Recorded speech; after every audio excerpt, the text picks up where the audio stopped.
a todas. Por ahí ya está llegando el licenciado Ángeles, que hacía a todas, y al licenciado bienvenidas. El día de hoy estaremos trabajando pues con un tema fundamental para el desarrollo de este país y de este estado, que es el tema de pobreza e inclusión social.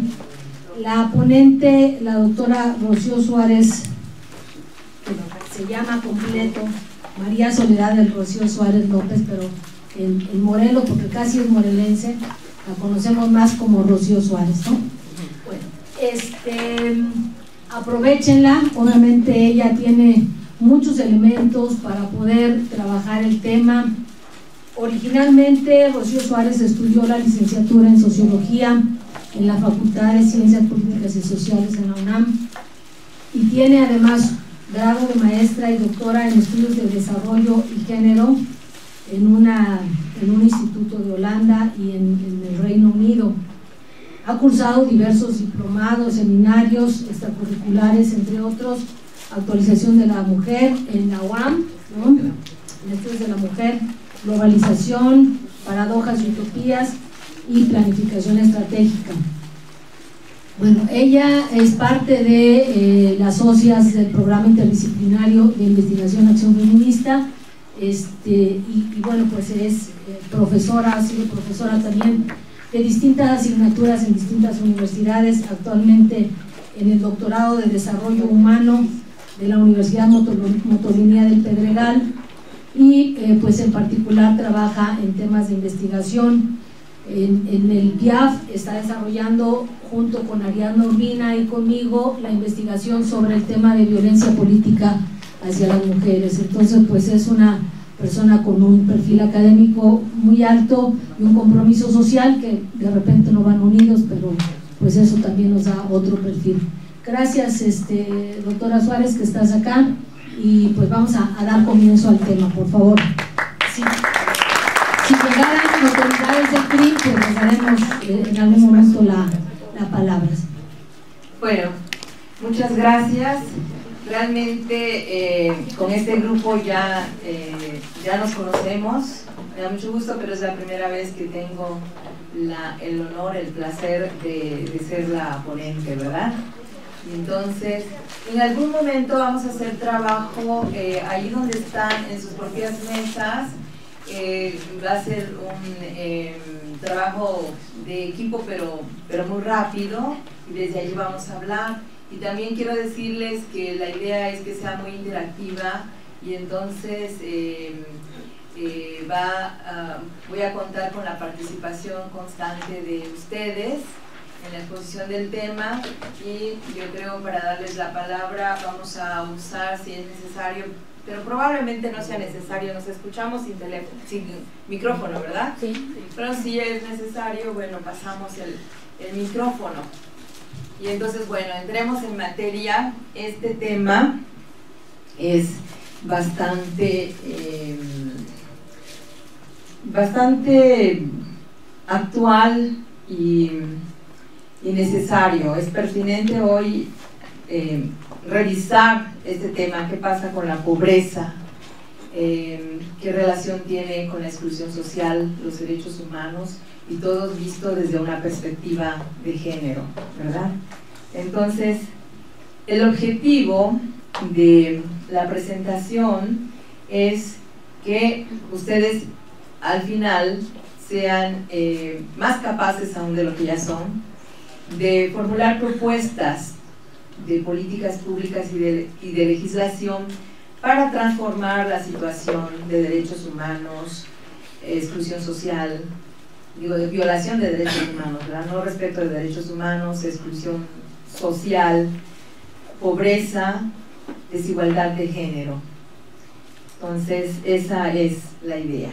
Y vamos a empezar, como para nuestra inspiración, con un epígrafe. A mí me encantan los epígrafes, de que es de Amnistía Internacional, donde habla de la relación entre la pobreza y la exclusión social. Dice: constituyen una violación de la desigualdad humana que obstaculiza el ejercicio de los derechos humanos y que podría, en ciertas situaciones, constituir una amenaza para el derecho a la vida. Ahí vemos esa foto que es muy impresionante, ¿verdad? Que incluye el derecho a llevar una existencia digna. ¿Ustedes creen que esta mujer está llevando una existencia digna? ¿Estas niñas, niños tengan un futuro? Esto es la pobreza extrema. Pero en este país no la conocemos, no tenemos por qué preocuparnos. Ajá. Si no vas a Metlatónoc, si no vas a Tepoztlán, a Huitzilán, a la colonia Ángel Bocanegra, etcétera, etcétera. En consecuencia, la adopción de medidas urgentes para mitigar y eliminar la pobreza deben ser altamente prioritarias para la comunidad internacional. Bien, entonces aquí están las dimensiones fundamentales de la realidad social que vamos a analizar: la desigualdad de género, la pobreza, la exclusión social y en el centro los derechos humanos. Vamos a empezar con una revisión. Yo sé que la mayoría de ustedes conocen. ¿Se está oyendo? No, gracias. A ver si así se oye. Bueno, no, está apagado. Ya, se oye bien. Es el problema de la tecnología. No, una cosa muy simple que son las baterías. Con numeración. Bueno, entonces lo que vamos a entrar a ver en esta parte es cuestiones muy elementales de los derechos humanos. Desde la historia, digamos, qué son los derechos humanos y sobre todo la clasificación, que es muy importante. ¿Qué son las famosas generaciones de los derechos humanos, verdad? Entonces primero vamos a empezar, esta es una definición de los derechos humanos como derechos o prerrogativas inherentes a todos los seres humanos sin distinción alguna de nacionalidad, lugar de residencia, sexo, origen nacional o étnico, color, religión, lengua o cualquier otra condición. Si todas tenemos los mismos derechos humanos sin discriminación alguna. O sea, los tenemos por el hecho de estar vivos, ¿no? Y bueno, no nos vamos a tardar porque ahora vamos a ver la película, un video sobre esta historia. Aquí está ya el sonido, ¿verdad? Sí. ¿Apagamos un poco las luces o así? Espérame un momentito, nada más déjame encontrar las películas. Luces apagadas. Sí, la pueden apagar. A lo mejor una de acá, ¿no? Pero para apagar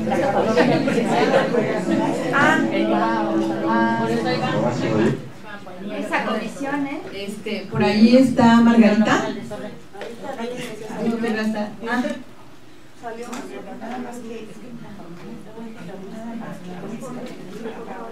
Es que no, ya está. No, pero es que no es el sonido, Margarita. No tenemos sonido. ¿Qué dijo? No, pero Pero la el película está sonido. en la computadora, pero no está en la pantalla. Déjame bajar la otra. Pues a lo mejor tienes que cerrar la pantallita esta. PowerPoint. No, de ahí no. Tengo que apagar el PowerPoint.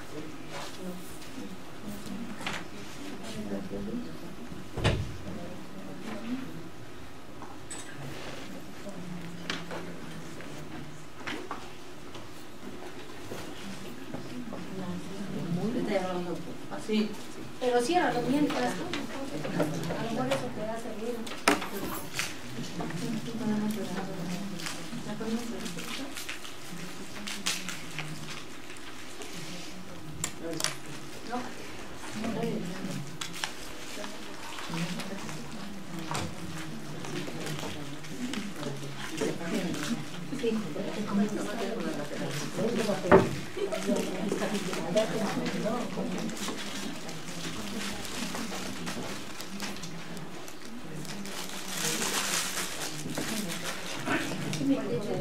Gracias.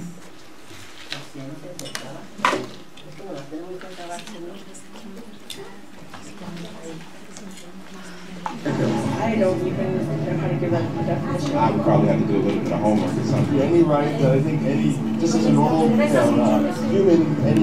The rights that humans have.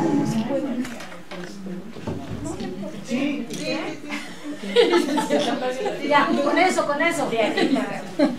El poder mental, licenciado.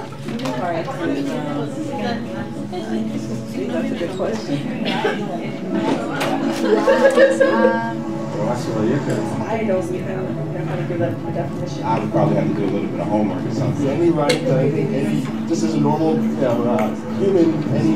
The rights that humans have. Oh, this is a very large debate. Tú le puedes preguntar a 20 personas y te van a dar 20 diferentes opiniones. Non saprei, è una domanda complicatissima. Because we just take it for granted that they're there, but we don't even consider what they are.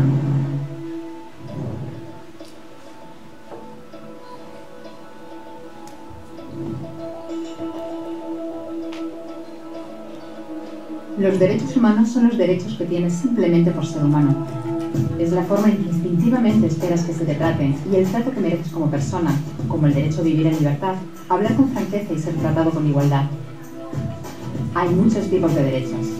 La mayoría tienen que ver con cierto grupo. Pero los derechos humanos son los únicos que te corresponden absolutamente a todo el mundo en todas partes. Eso significa niños, gente mayor, pobres, jugadores de básquet, basureros, cantantes de rap, maestros, africanos, indios, albanos, cristianos, musulmanes, cabalistas, ateos, tu madre, tu padre, el vecino y tú. Todos tienen los mismos derechos humanos exactos. En otras palabras, son universales.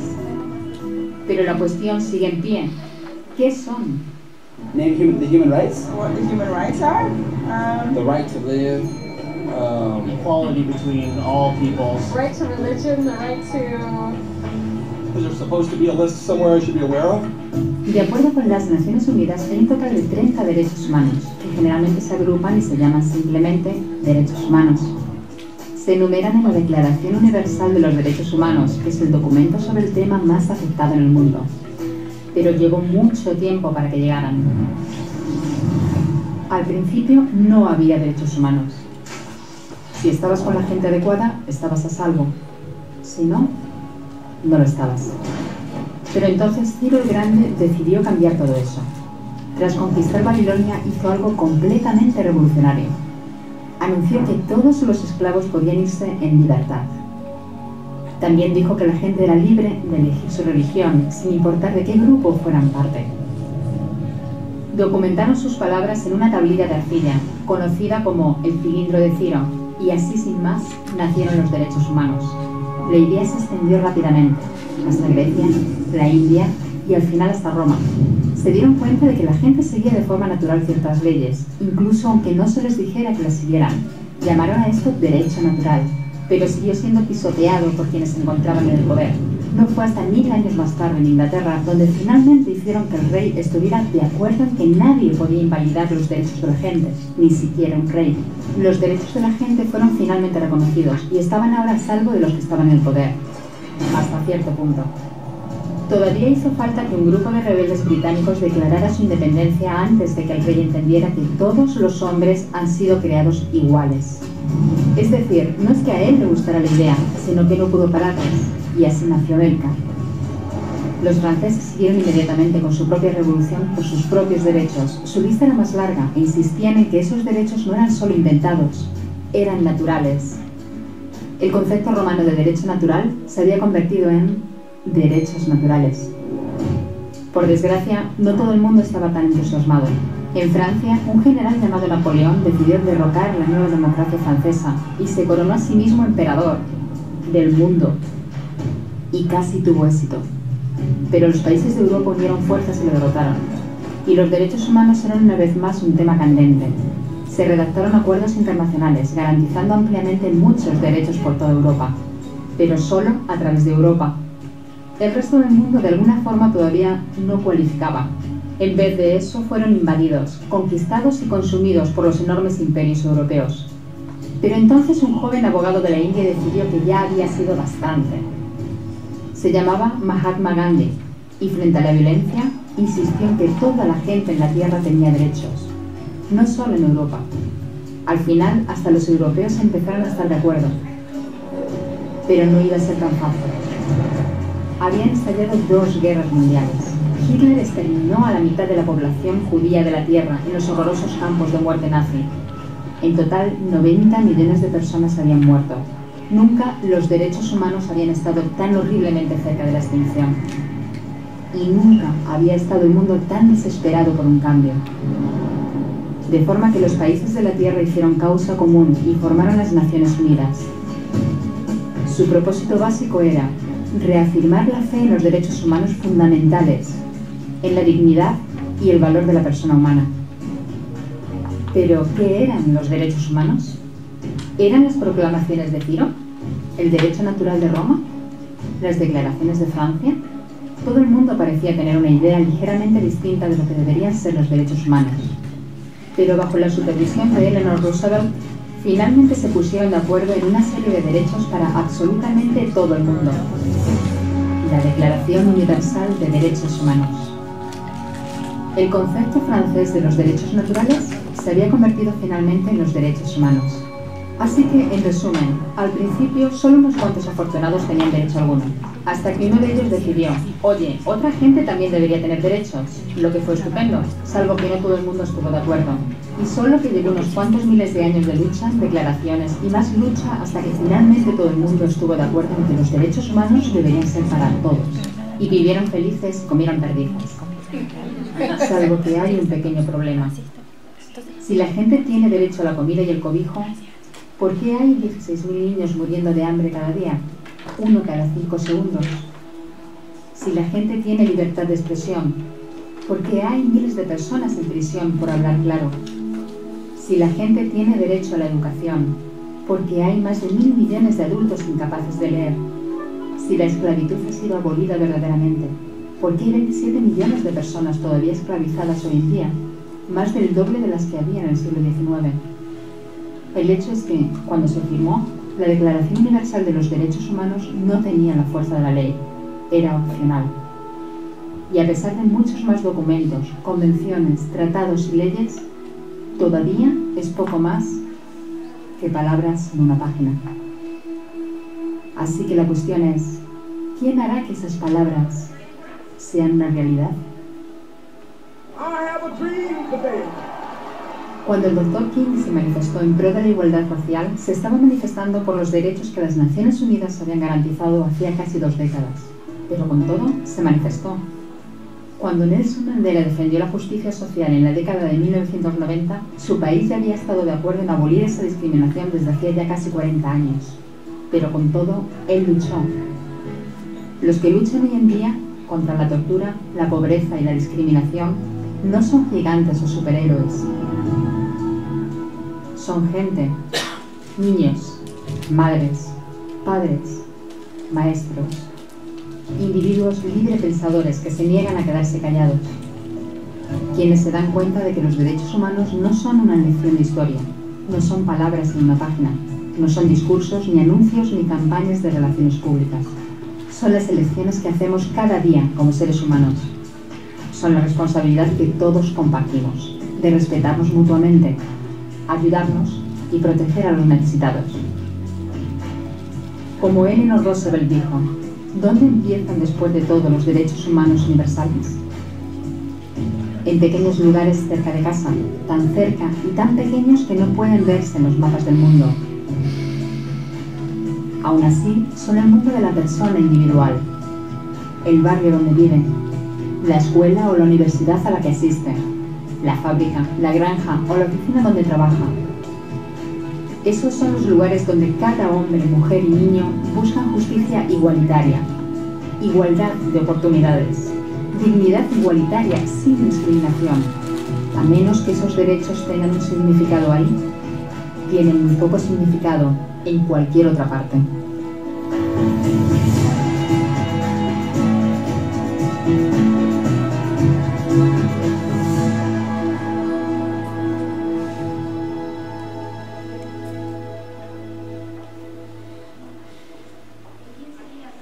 Luces, por favor.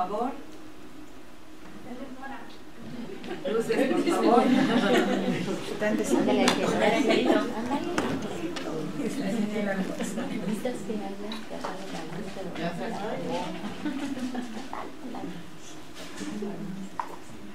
Ah, ya estaba abierto.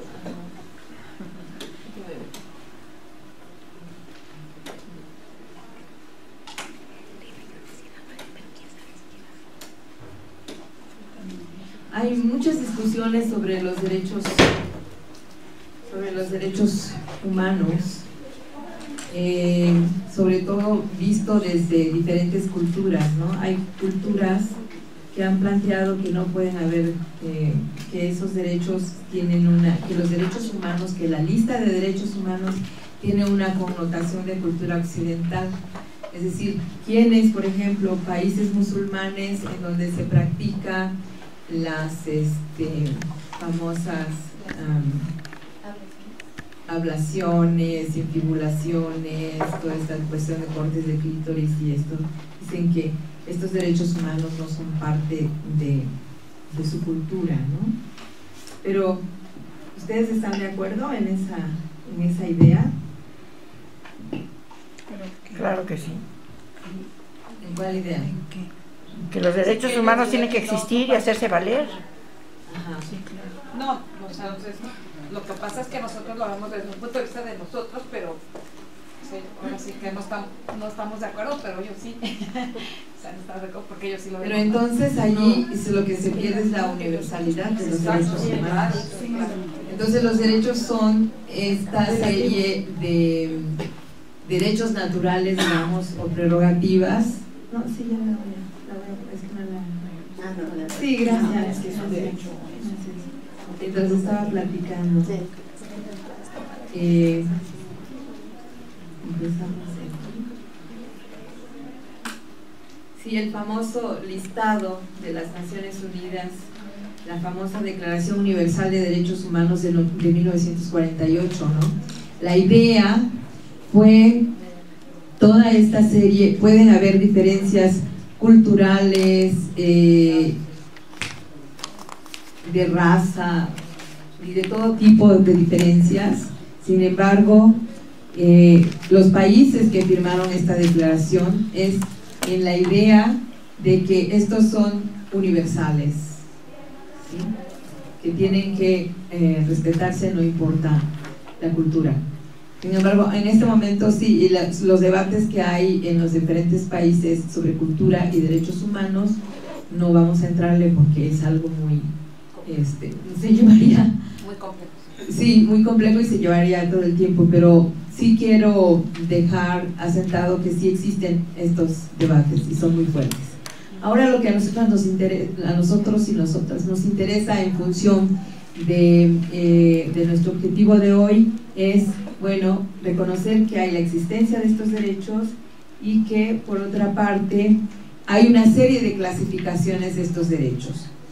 Hay la clasificación en primera, segunda y tercera generación que viene de Karel Basset, pero hay otra clasificación que es esta, que es una que hace el Instituto Interamericano de los Derechos Humanos, ¿verdad?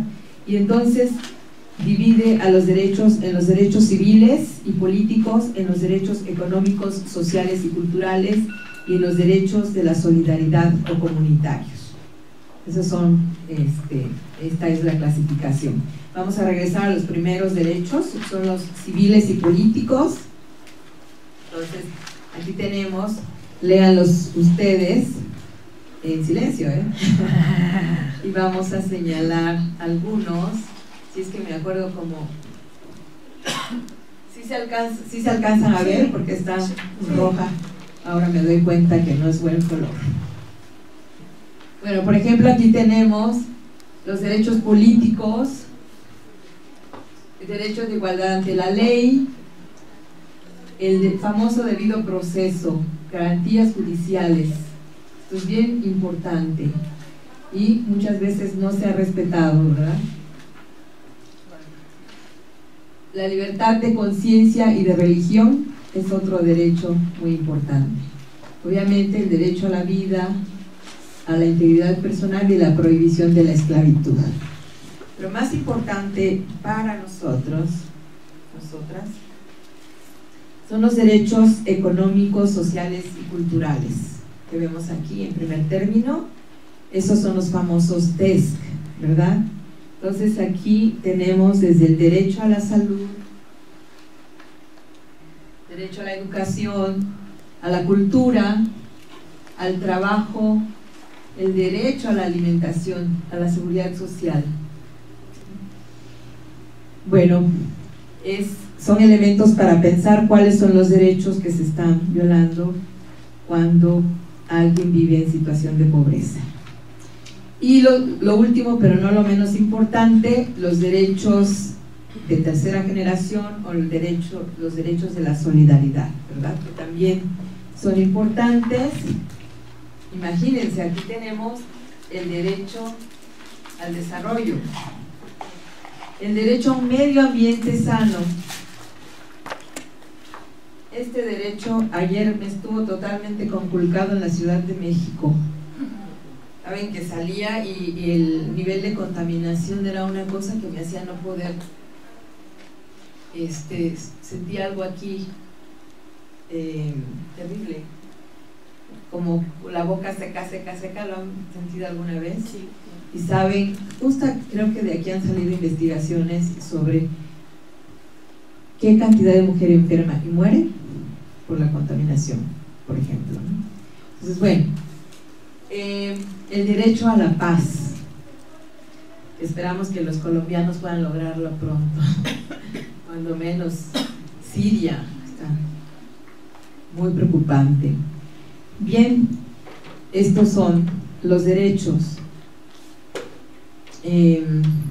Vamos a dirigirnos ahora a la cuestión de la exclusión social. Mucho se habla de exclusión social. Al principio yo les iba a dar un material, el material que ustedes tienen, un material, pero era muy teórico, toda la discusión de Lehmann, que fue el alemán que introdujo el término a las ciencias sociales, el concepto, pero me pareció que habían cosas más interesantes, menos teóricas y como más para ponerlas, que nos sirva de base para diseñar nuestras políticas públicas. Por eso terminé incluyendo, ustedes ven su material, de Irma Arriagada, que es una especialista, ahora está en la CEPAL, en toda esta cuestión de pobreza y perspectiva de género.